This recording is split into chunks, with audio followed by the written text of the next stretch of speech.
আজকে প্রতিশোধ নেব। এক ফোঁটা রক্ত আমাদের মাটিতে পড়েছে, এক ফোঁটা রক্তর আজকে আমরা প্রতিশোধ নেব। আমরা কাউকে ছাড়বো না। রক্তক্ষয়ের দিন, আজ প্রতিশোধ গ্রহণের দিন। আমরা প্রতিশোধ নিয়েই ছাড়বো। আজকে প্রতিশোধ নেব। এক ফোঁটা রক্ত আমাদের মাটিতে পড়েছে, এক ফোঁটা রক্তর আজকে আমরা প্রতিশোধ নেব। আমরা কাউকে ছাড়বো না। রক্তক্ষয়ের দিন, আজ প্রতিশোধ গ্রহণের দিন। আমরা প্রতিশোধ নিয়েই ছাড়বো। আক্রমণে নবীজি সাল্লাল্লাহু আলাইহি সাল্লামের রক্ত ঝরল, দান মুবারক শহীদ হল। আল্লাহর নবী কষ্ট পাইলেন, বেদনা পাইলেন। আমার শোনাচ্ছেন বাইরে রে, মাথার মধ্যে আঘাত পেলেন, ঝরঝর করে রক্ত পড়তে লাগলো। নবী করিম সাল্লাল্লাহু আলাইহি ওয়াসাল্লামকে আল্লাহ রাব্বুল আমিন ঘোষণা করলেন, নবীজি ফাতহাম মুবিনা, আপনাকে আমি প্রকাশ্য বিজয় দান করব। একটু পর হইল। আমার ভাইরা এত কষ্ট গেল, নবী করিম সাল্লাল্লাহু আলাইহি ওয়াসাল্লাম এত কষ্ট পেলেন আল্লাহর নবীর উপর, সাহাবাদের উপর। এখন কত নির্মম অত্যাচার করা হরক, নবীজি সাল্লাল্লাহু আলাইহি ওয়াসাল্লাম তিনি মাফ করলেন। আমার ভাইরা সময় এলো, আল্লাহ রাব্বুল আলামিন আল্লাহর নবীকে প্রকাশ্য বিজয় দান করলেন। জোরে গান সুবহানাল্লাহ। বিজয় কি ফাতা মক্কা দান করলেন। যেই জন্মভূমি ত্যাগ করে নবী সাল্লাল্লাহু আলাইহি ওয়াসাল্লাম মদিনায় হিজরত করেছেন, সেই মদিনা থেকে তিনি যখন মক্কায় এসেছেন, আমার ভাইরা আল্লাহ রাব্বুল আমিন ফাতহাম মুবিনা, ফাতাহ মক্কা দান করলেন, প্রকাশ্য বিজয় দান করলেন।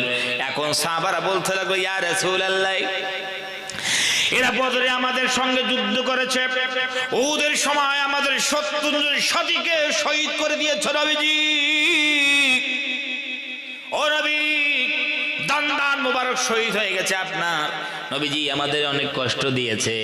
যখন থেকে আমরা ইসলাম গ্রহণ করেছি, সামাজিক বাইকট করা হয়েছে, আমাদের উপর নানানভাবে আক্রমণ তারা চালিয়েছে। আজ আমরা বিজয় হয়েছি।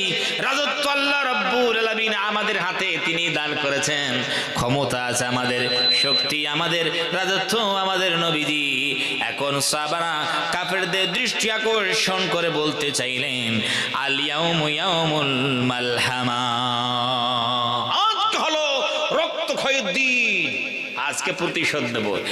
এক ফোঁটা রক্ত আমাদের মাটিতে পড়েছে, এক ফোঁটা রক্তর আজকে আমরা প্রতিশোধ নেব। আমরা কাউকে ছাড়বো না।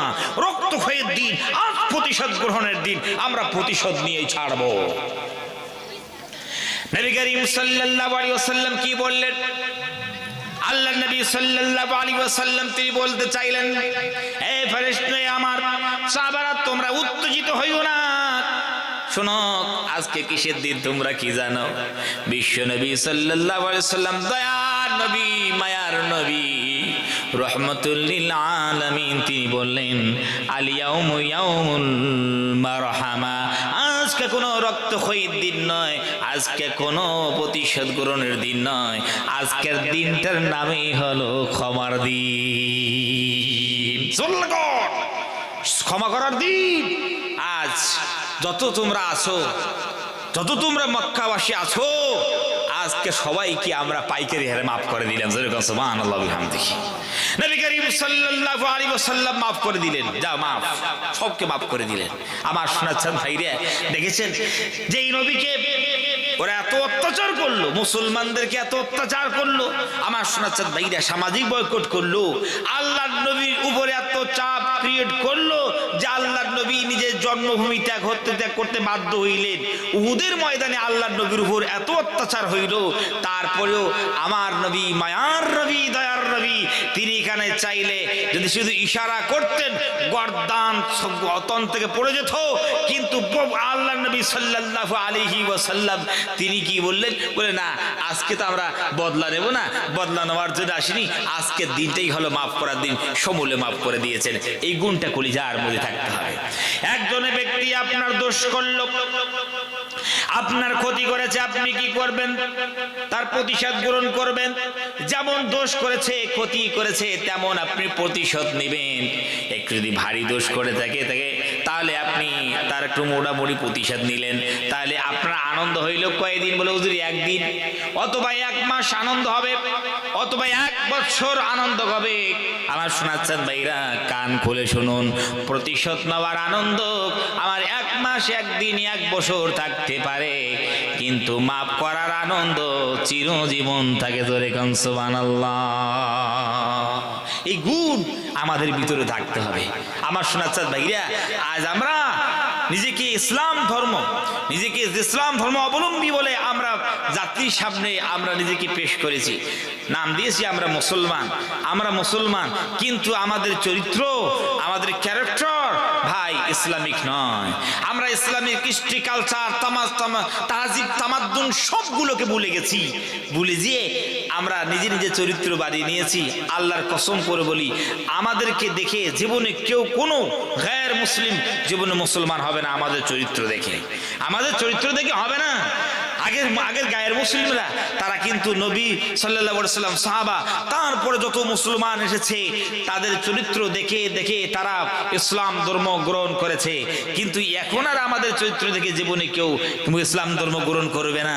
এখন যতগুলো মানুষ মুসলমান হয় সবাই কোরআন হাদিস নিজে কষ্ট করে স্টাডি করে তারপরে মুসলমান হয়।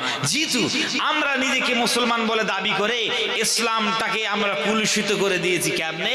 নিজের ব্যবহারে, নিজের চরিত্রে আমরা ইসলাম ধর্মকে আমরা কুলুষিত করেছি। আমার শোনাচ্ছেন ভাইরা, একজন মুসলমান সে যদি ঘুষ নেয়, সুদের টাকা দেয়, মানুষের জমিনের আল ঠেলাঠেলি করে, মানুষের জমিনের আল ঠেলাঠেলি করে, আবার জমিন আত্মসাৎ করে, মাল আত্মসাৎ করে, দুর্নীতি করে, আমার শোনাচ্ছেন ভাইরা পাপাচার করে, মদ্যপান করে, তো ভিন্ন ধর্মের মধ্যে আর আমাদের ইসলাম ধর্মের মধ্যে পার্থক্য কি থাকলো? হুজুরে কোন পার্থক্য থাকলো? আমরা ইসলামকে কুলুষিত করে দিয়েছি। ওই যে 2 বন্ধু, এক বন্ধু ছিল ভালো আর এক বন্ধু কানা। এই 2 বন্ধু এক জায়গায় গিয়েছে। তা ভালো বন্ধু কোথা থেকে একটু ক্ষীর নিয়ে এসেছে, ক্ষীর পেয়েছে। ক্ষীর বোঝেন আপনারা? বোঝেন কি বোঝেন না? ক্ষীর বোঝেন না? তো ওই ক্ষীর নিয়ে এসেছে। তো ক্ষীর নিয়ে এসে কানা বন্ধুকে বলছে, কিরে ভাই ক্ষীর খাবে? তো কানা বন্ধু কয়, আরে ক্ষীর কি জিনিস আমি তো জীবনে জানি যে, ক্ষীর কেমন হয়? তখন ভালো বন্ধুকে, মহা সমস্যা রে, তুই ক্ষীর বুঝো না? বলছি ভাই আমি তো ক্ষীর বুঝি না, ক্ষীর হয় কেমন? তখন ওই ভালো বন্ধু কয়, ক্ষীর বোঝো না? আরে ক্ষীর সাদা হয়। কেমন হয় জোরে কন? ক্ষীর সাদা হয়।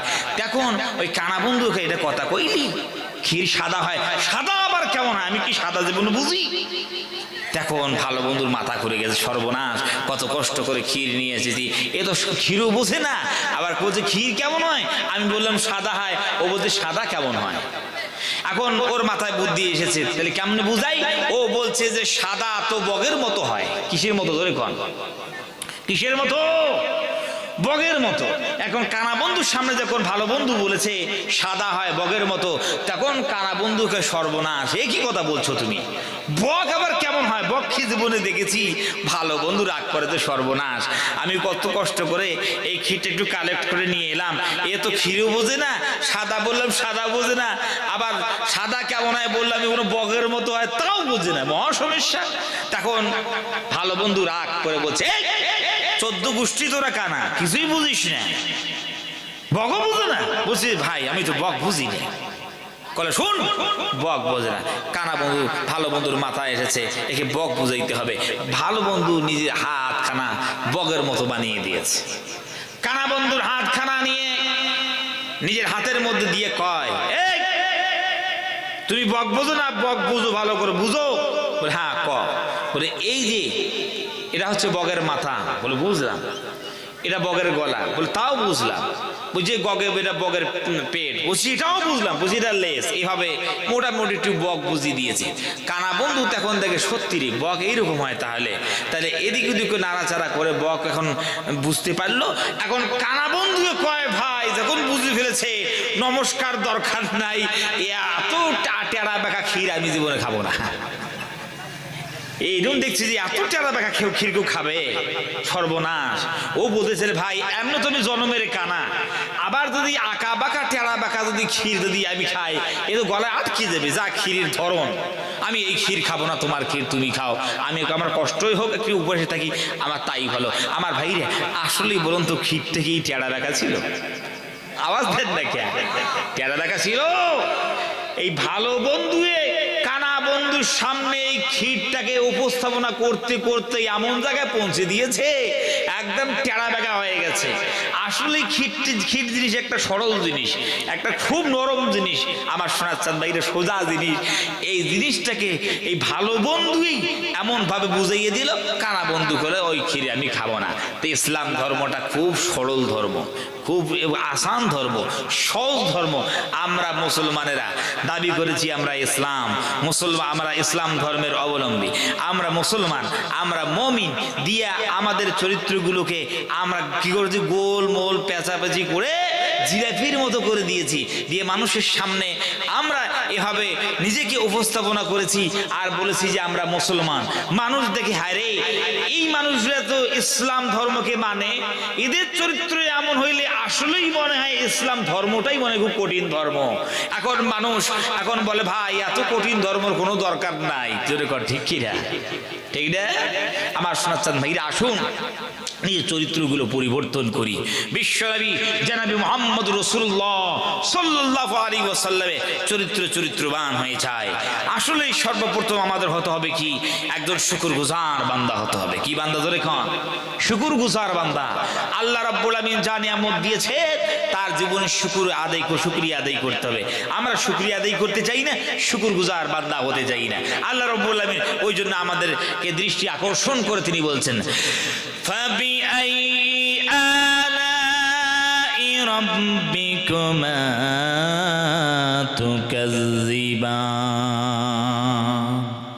আল্লাহ রাব্বুল আমিন জিন জাতিকে এবার ইনসানের দৃষ্টি আকর্ষণ করে বলছে রে জিন্নাতের দল ইনসানের দল এত নিয়ামত দেই আর তোমরা এত নিয়ামত খাও, খাওয়ার পরে আর কত নিয়ামতের তোমরা না শুকরিয়া করবে। আল্লাহ রাব্বুল আমিন বান্দাকে বলতে চায় বান্দারে তোমার তো অস্তিত্ব ছিল না, তোমার উজুদও ছিল না, অস্তিত্ব ছিল না, কিছুই ছিল না, নিয়ামত ছিল না। আমি রব্বুল আমিন সব দিলাম, তোমার জীবন ছিল না, জীবন দিলাম, জিন্দা করলাম, তারপরে অস্বীকার করো। পৃথিবীর বান্দাবান্দিরে, হে পৃথিবীর বান্দাবান্দিরা আমাকে কেন অস্বীকার করো? অস্তিত্ব যেই রব দিল সেই রবকে কেন অস্বীকার করো? একজন কবি কবিতা লিখতে বাধ্য হলেন। এখন কবি সুন্দর করে বলে যখন তোমার কেউ ছিল না তখন ছিলাম আমি, এখন তোমার সব হয়েছে পর হয়েছি আমি। যখন তোমার কেউ ছিল না আমি রব ছিলাম, দুনিয়াতে এসেছো সব পাইলে আর দিয়ে আমি আল্লাহকে ভুলে গেলে, সব পাইলে আমি আল্লাহ সুবহানাহু ওয়া তাআলাকে তোমরা ভুলে গেছো। আমার কাছে আসো, আমি আল্লাহর শুকরিয়া আদায় করো। আমি তোমাদেরকে ইনসান রূপে সৃজন করেছি, একবার ভাবনার জগতে ভাবো। আল্লাহ রাব্বুল আমিন তিনি সুপার পাওয়ার, তিনি অলমাইটি, তিনি সর্বশক্তিমান, ওয়া আলা কুল্লি শাইইন কদির। আমার সোনার চাঁদ ভাইরা আল্লাহ রাব্বুল আমিন মহব্বত করিয়া আমাদেরকে ইনসান রূপে তৈরি করেছেন। পৃথিবীর যত মখলুক আছে সব চাইতে হাই কোয়ালিটি, ফার্স্ট কোয়ালিটির মখলুক হলো ইনসান। জোরে কোন সুবহানাল্লাহ। বান্দারে আমি আল্লাহ রাব্বুল আমিন তোমাদেরকে অনেক মহব্বত করিয়ে তৈরি করেছি, ভালোবেসেছি তোমাদেরকে। তোমরা হলে মহব্বতের মখলুক। আমি আল্লাহ রাব্বুল আমিনের মহব্বতটা বাকি রাখলে না, মূল্যায়ন তোমরা করলে না। আমি রব্বুল আমিন কত সুন্দর করে তোমাকে তৈরি করলাম, মহব্বত করলাম, ভালোবাসা দিলাম। পৃথিবীতে এসে আমি আল্লাহ রাব্বুল আমিনের মহব্বতটুকু তোমরা বোঝায় রাখলে না, মূল্যায়ন করলে না। আল্লাহ রাব্বুল আমিন পৃথিবীর যত জিনিস তৈরি করেছেন রব্বুল আমিন সবগুলোকে একটা শব্দ দিয়ে তৈরি করেছেন। শব্দের নাম হলো কোন। হয়ে যা, কোন শব্দ। এই কোন শব্দটা আরবি শব্দ, এর অর্থ হচ্ছে তুমি হয়ে যা। তো হ্যাঁ ভয়া কুন হয়ে গেল। বান্দারে আল্লাহ রাব্বুল আমিন দেখেন কত সুন্দর করে তৈরি করলেন। কোন দিয়া? আসমান তৈরি করলেন, জমিন তৈরি করলেন রব্বুল আমিন। কোন দিয়া? সূর্য তৈরি করেছেন। কোন দিয়া?